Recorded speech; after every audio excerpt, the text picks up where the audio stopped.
Well, good morning.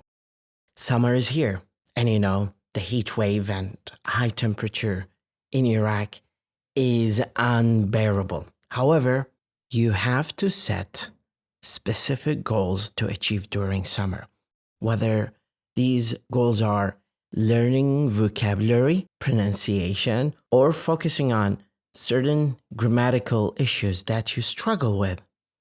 Eventually, you're a regular learner. You learn like anybody else. Build your vocabulary and improve listening by scaling up listening to something you understand and move one step further.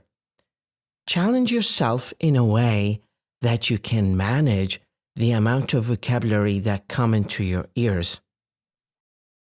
Don't exhaust your ears with only things you do not understand. Focus on things you understand and scale that up. Language escalation improves your potential ability to speak English professionally.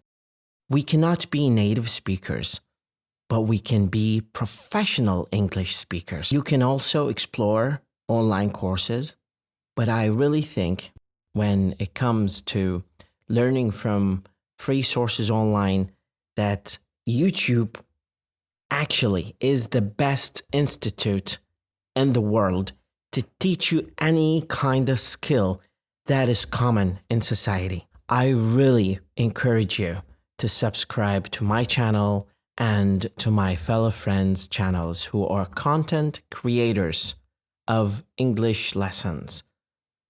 Don't focus on one person in particular. Try to get a sense of the courses offered and then scale that up. Have a wonderful day.